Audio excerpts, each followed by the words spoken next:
Knight Rider Zero Gravity is yet another game that gets bashed for really no reason at all. Now, I won't say by any means this game is perfect. It has its flaws, but most of the flaws that are actually talked about in terms of a lot of reviews I've seen of it aren't even there. Most of the complaints I see have to do with the controls or the story, both of which I have a remedy for. First, I want to talk about the story. The story is that there's these meteorites that look like rings, and they have the power to control gravity, and they're called like arcs of the cosmos or something of that nature. The storyline's really weird, and I don't really have too many complaints with it. It doesn't have to do with the Chaos Emeralds for once, which is nice. I like that I don't have to worry about the fucking Chaos Emeralds again. Now, but a lot of people think the story is stupid. I don't agree at all. It's not that bad of a story. It's not a good one, but it's a racing game, so the storyline really doesn't matter. My only real complaint when it comes to the story is there are certain parts of the game where the storyline gets a bit messed up. Like, for example, there's a part in the game where you have to rescue Amy. And to rescue Amy, I guess what they do is do 3 laps around a track. I don't know how that makes sense. It's really stupid, and I really wish they would have implemented the story better with the gameplay. But once again, the storyline isn't that big a deal and shouldn't even be a major complaint with the game. Now, what about the gameplay? Well, like I said, the controls are another thing that get bitched about. A lot! For some reason, people love to talk about how horrible the controls are, and how the game is shitty because of the controls, and you can't get around turns and such. The controls aren't that bad if you know what you're doing. First of all, do not use the GameCube controller. You will be bored out of your mind if you use that damn GameCube controller. Don't fucking do it. It'll be just like the old Riders, and it'll just be boring as hell. Use the Wiimote. Now, most of you are saying, but the motion controls suck. No, they don't.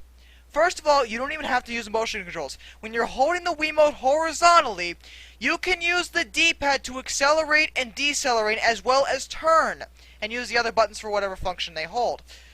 Now, granted, you can use the motion controls to accelerate and decelerate, do the same thing. I don't recommend doing that. I recommend doing one of two things. Either use the D-pad to accelerate and decelerate and use the Wiimote only for turning purposes, or the motion controls only for turning purposes, or use the D-pad for turning and accelerating and decelerating, and only use the Wiimote motion controls to control the gravity powers. The gravity powers are another interesting part of the gameplay. They are another thing that don't seem to be mentioned in any of the reviews I've seen of it. The reason you can't get around some turns is that you need to use the gravity boost to get around the turn. That's why there is a visual prompt that tells you that you should use the gravity boost to get around this turn.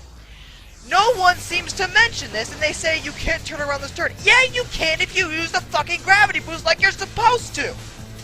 I cannot believe that no one mentions this. And the game is a lot of fun if you know how to use the gravity powers. Another thing is the gravity, what I like to call the gravity burst. I don't know the proper names of either of these moves. The gravity boost is the one where you can turn in midair and you boost. The gravity burst, as I call it, is where you fly up in the air and you basically zoom off in one direction. And the thing that's really awesome about this is you can ricochet off objects. You can grind along them and get a tremendous amount of speed going from this. And again, something else no one ever mentions. This is awesome. I like this. The gravity abilities are well implemented. You control yourself in midair. It works. And again, no one mentions it. Another part of the gameplay is the ability to level up your gears. The board and such. There are 3 main level ups. There's in most of the gears. There's a few exceptions, but most of those gears that are exceptions are the ones that are bought in the shop. The level ups are either you get a speed boost, you get a character ability, depending on what type of character you're playing as, speed, fly, or strength. Or you can get a gravity gauge power up. There is a gravity gauge here for your gravity abilities. And they replaced the retarded air gauge, which was in the last fucking game that I hated. I don't mind the gravity gauge, it makes sense.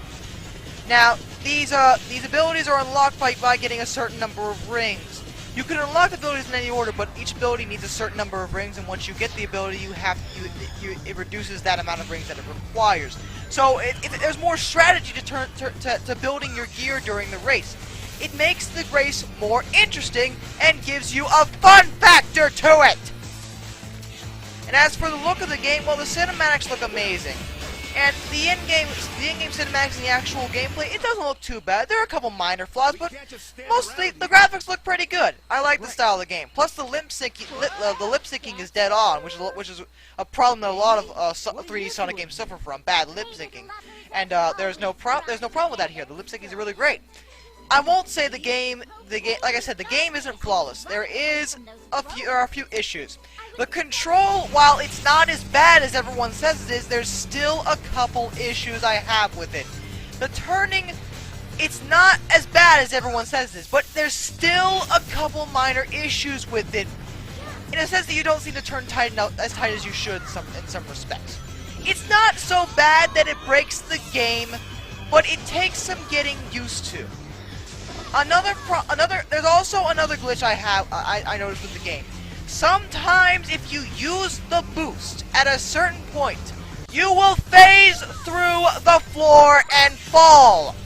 I've seen this happen on 2 separate occasions. I've never seen the glitch happen before that, but I thought it'd be worth mentioning because it's slightly irritating when you're trying to use your boost to get up some speed, and all of a sudden you phase through a fucking wall and fall.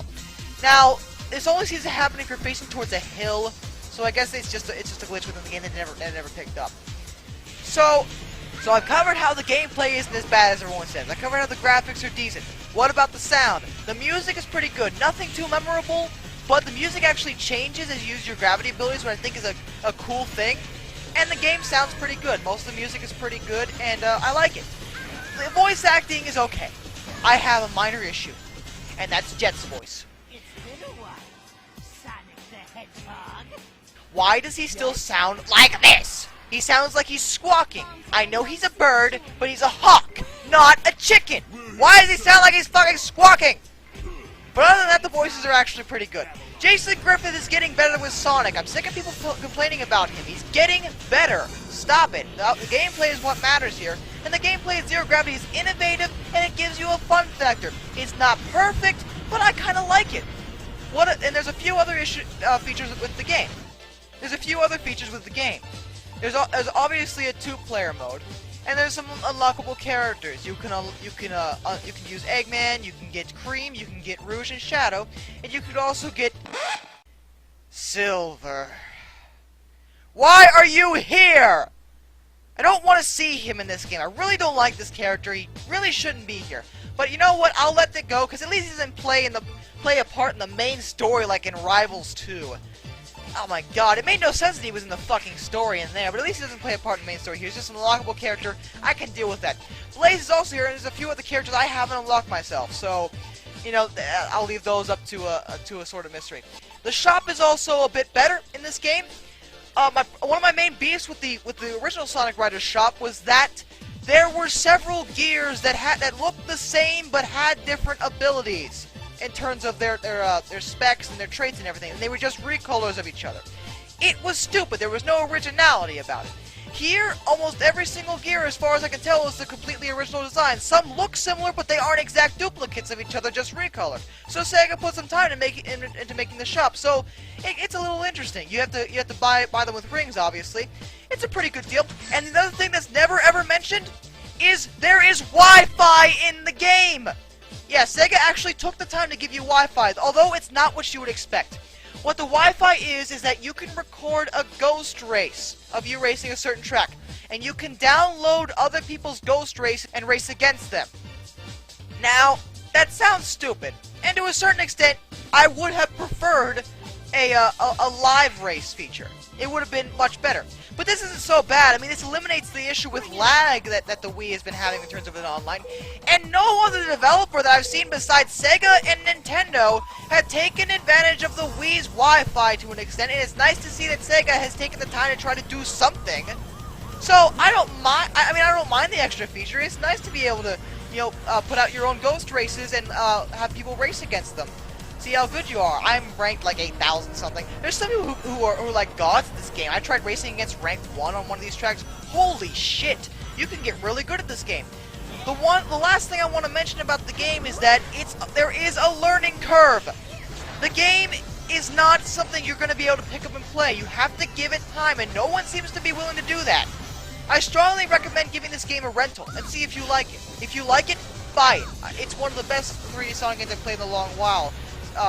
It and Secret Rings, and it's kind of funny that the Wii has two of the better Sonic games on it, and the 360 and the PS3 are still stuck with Sonic Next Gen, which is a piece of shit. That's all I really got to say about it. It's a good game. I strongly recommend it. I'm done. Have a nice fucking day. No turning back, we are born to dream.